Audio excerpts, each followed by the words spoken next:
Magandang araw po. Welcome po sa aking channel, Nov9 TV. Patalastasan po.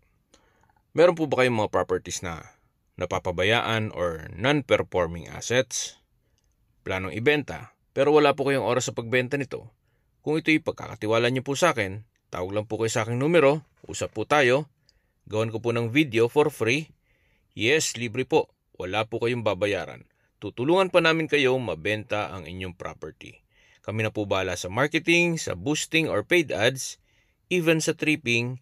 Hindi na po kayo mapapagod sa pag-entertain ng mga buyers. Kami na po bahala sa lahat. Tawag lang po kayo. Meron po tayong bagong video presentation ngayon, isang rest house. Napakalapit lang po nito sa Tagaytay Nasugbu Highway or Alfonso Crossing. Along Provincial Road po ito, kaya very accessible. Ang lot area po nito is 575 square meters. Ito po titulado. Then ang floor area po ay 300 square meters more or less. Meron po itong 5 bedrooms, 6 toilets and bath, at 2 car garage. Ito po ay halos bago pa kasi mahigit 1 taon pa lang po ito mula nung ito'y matapos. At halos hindi po nila natirhan, gawa ng bahay bakasyonan lang po ito. Ayan po, tunghayan nyo po ang modernong disenyo ng bahay na to. Ito pong window glass, medyo high-end po ang ginamit na salamin kasi nasa mataas na lugar para hindi ramdam ang paghampas ng hangin.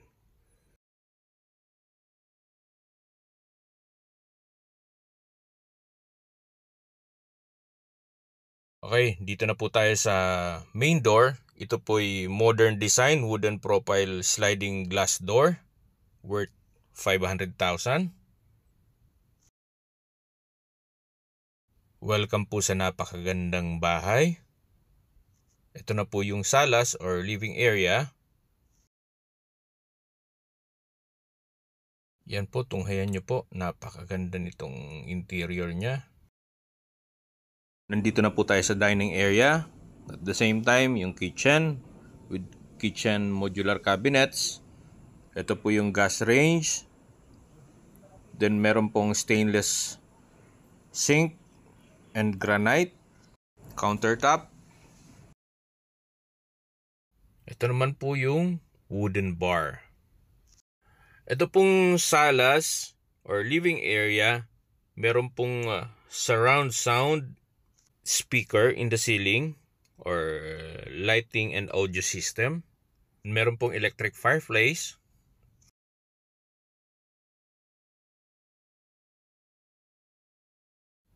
Ito po yung tinutukoy ko sa inyo na high-end glass materials na ginamit sa windows, malalaking windows.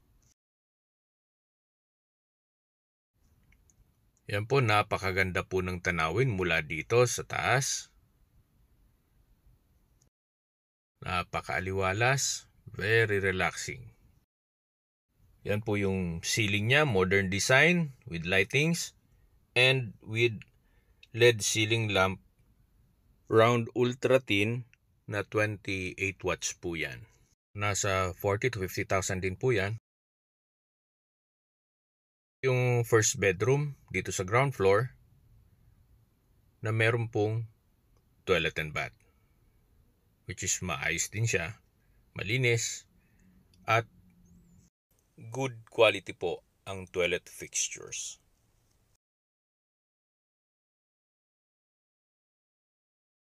Nandito po tayo sa second kitchen kung saan meron ding granite and stainless sink, modular kitchen cabinets. Okay, next dito tayo sa wooden design patio.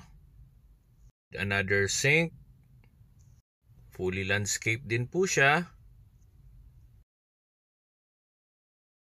At meron din pong powder room or toilet. Dito po tayo sa maid's room or servant's quarter na kung saan meron din po siyang toilet and bath. Yan po, maayos din yung toilet fixtures. Ito na po yung stairs papunta sa second floor with the stainless steel staircase handle. Then dito sa side na to is Japanese theme. Ito naman yung European theme. Chinese theme naman po dito. Okay, dito na po tayo sa first bedroom dito sa second floor.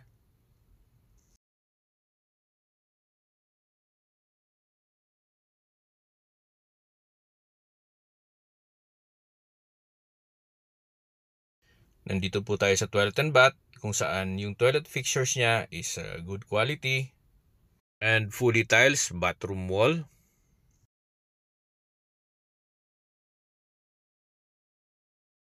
Okay, nandito na po tayo sa pangalawang bedroom dito sa second floor.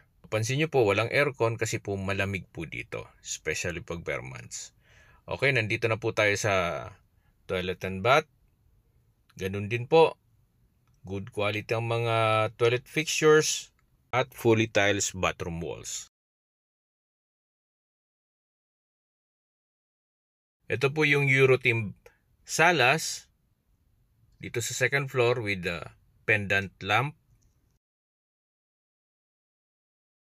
Then, ito na po yung master's bedroom na may access po siya dito sa terrace.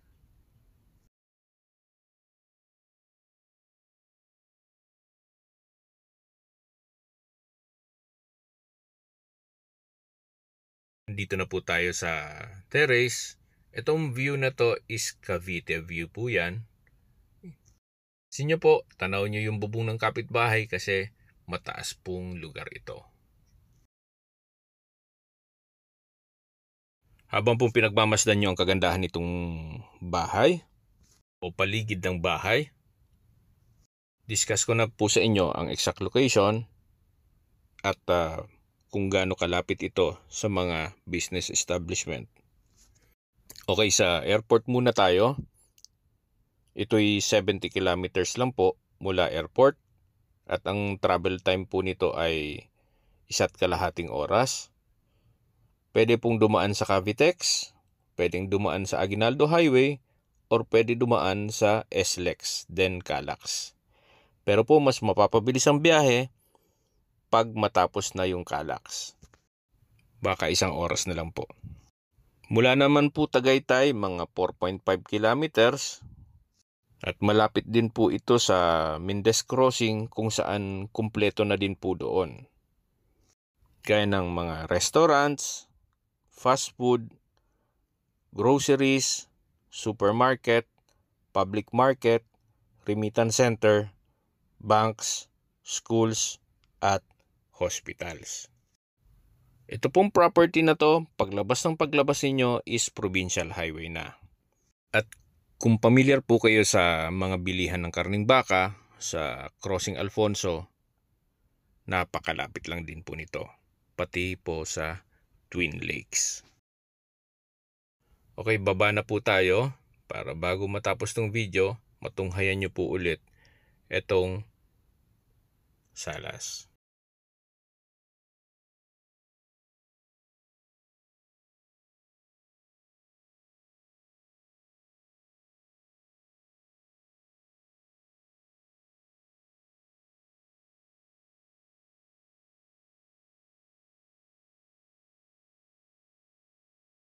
Then dito po sa ilalim ng stairs, minaximize nila yung space, nilagyan nila ng storage area.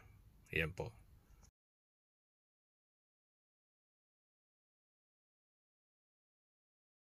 Napakaganda pong bahay bakasyonan na to.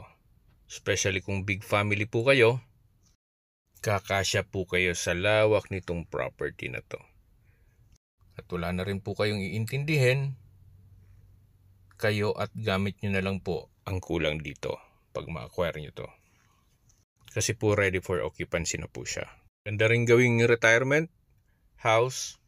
Napakatahimik po nitong lugar. Sariwa ang hangin, walang polusyon, at malamig po ang klima. Actually, mas foggy pa po dito eh. Pair sa Tagaytay. Mas lalo po pag bare months na. Mas foggy po itong area. At tungkol naman po sa Taal issue, ito po'y malayo na po sa 14 kilometers danger zone. Kung peace and order naman po ang pag-uusapan, napakatahimik po dito at napakalapit lang po nito sa presinto ng pulis diyan po sa Tagaytay na Sugbo Highway. Kaya safe po kayo dito. Sa presyo na po tayo. Ang original price po nito ay 25 million pesos. Nag-markdown price na po si owner sa 18.8 million pesos. Kung may mga katanungan po kayo, tawag lang po kayo sa aking numero. At sa mga kababayan naman natin na sa ibang bansa, meron po akong Telegram. Sa mga iPhone user naman, may iMessage. Meron din pong Imo, Skype, Viber at WhatsApp. Same number lang po, 0917-316-3399. Sa mga nagtatanong naman po ng aming Facebook, meron po kaming Facebook page, Nov9TV at Facebook Real Video. Meron din pong TikTok at Instagram. May ibang YouTube channel po kami na Nov9TV channel, Nov9TV Listings, Nov9TV On The Spot, at Nov9TV Updates. Sana po naibigan nyo ang video presentation. Paki-like and subscribe na lang po sa aking channel para ma-update din po kayo sa aking future listings. Kung sakali po hanap nyo yung mas malaking sukat ng lupa, meron din po kami ibang listings na pwede nyong pagpilian. Huwag po kayo magkatubiling tumawag sa amin. Then let us know your budget para malaman namin kung anong property pwede namin ilok sa inyo. Sa lahat pong viewers, subscriber at nagtiwala po sa amin, salamat po sa suporta. Ingat po kayo lagi at yung pamilya. Maraming salamat po.